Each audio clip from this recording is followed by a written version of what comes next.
Bueno, vamos a ver de qué se trata este tema de elipse, cuáles son los elementos de las elipses, cuáles son sus características para poder trabajar con ellas y finalmente su ecuación. Bueno, una elipse es una circunferencia que está achatada, puede estar achatada arriba y abajo o a la derecha y a la izquierda. En realidad pueden estar en cualquier posición. Nosotros vamos a ver dos grupos de elipses. Las horizontales, como esta, achatada arriba y abajo, y las verticales, achatada en los costados. Lo que vamos a ver es cuáles son sus elementos. Primero que nada, todas las elipses van a tener un eje o diámetro mayor, que va a ser el de mayor longitud. En este caso es horizontal, podría ser vertical. Los extremos de este eje los vamos a nombrar con letras V corta. Van a ser los vértices V y V', ¿sí? Entonces, V'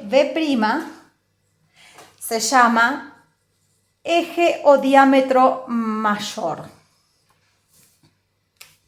Por otro lado, hay un eje o diámetro menor que es perpendicular al mayor, que vamos a nombrar con las letras W y W'.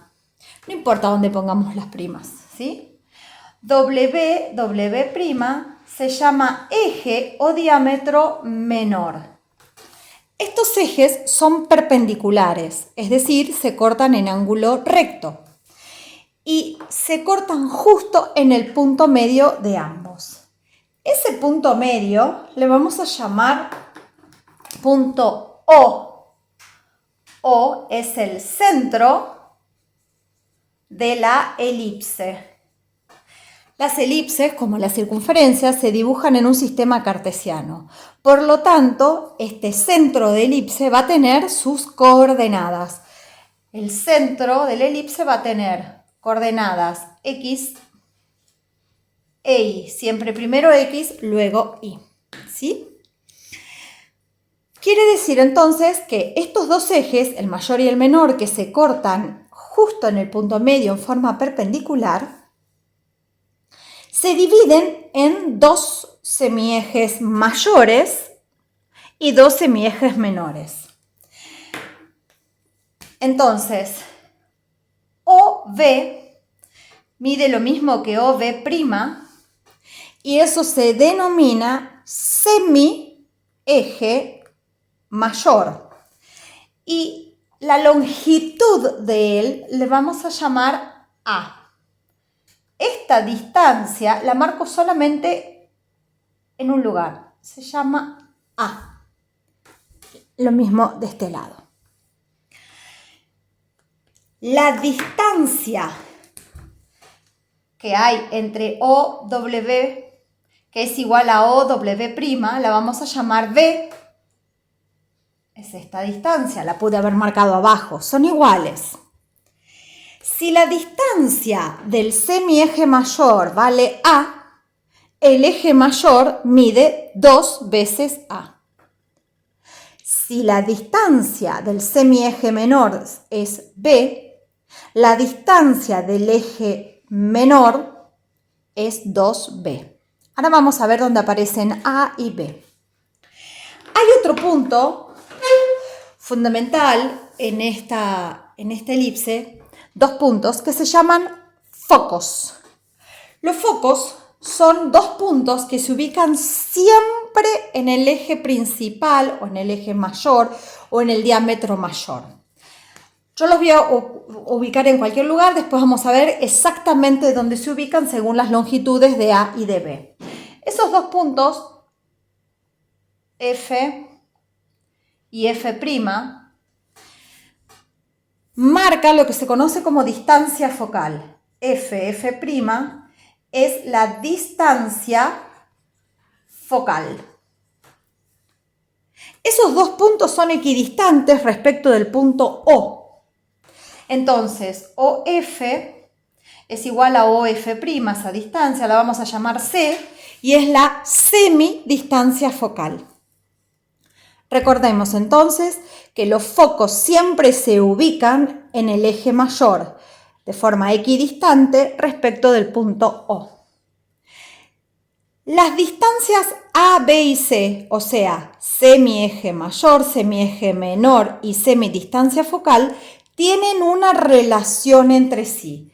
Esa relación queda establecida por la relación pitagórica y es la siguiente. A cuadrado es igual a B cuadrado más C cuadrado. Conociendo dos de estas distancias es posible calcular la tercera. En principio lo vamos a dejar ahí.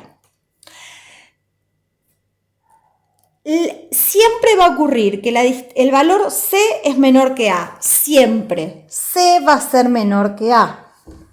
La relación entre A y B puede darse que A es mayor, o sea, aparentemente siempre el semieje mayor es mayor que el menor. Pero hay una posibilidad en que sean iguales. Y ahí estamos frente a una circunferencia. Entonces, estas relaciones se van a dar siempre. Tengamos presente entonces, los focos siempre sobre los ejes mayor, el eje mayor, la distancia del semieje menor es menor, eventualmente igual al semieje mayor, y la semidistancia focal siempre es estrictamente menor que el semieje mayor. ¿Cómo son las fórmulas de estas curvas, de estas elipses? Las fórmulas son, dijimos que vamos a ver dos grupos de elipses. Las elipses como las que está dibujada acá y las elipses de este tipo que vamos a llamar verticales, que tienen el eje mayor vertical. La fórmula correspondiente a las elipses verticales son estas. Es x menos abscisa del centro al cuadrado más y menos abscisa ordenada del centro al cuadrado igual a 1, hasta sin el 1 parece de una circunferencia, igual a 1, pero debajo de los valores de abscisa y debajo de los valores de ordenada van a ir dos valores importantes que son valores que son los valores de los semiejes. Si es vertical, debajo de la y va el valor a cuadrado y debajo de la x b cuadrado. Si es horizontal, como arriba, va a ser x menos x del centro al cuadrado más y menos y del centro al cuadrado igual a 1. Y como el eje mayor es paralelo a las x, a cuadrado va a ir debajo de x y b cuadrado, b es paralelo a las y, va a ir debajo de y. Y ahí tenemos las dos fórmulas.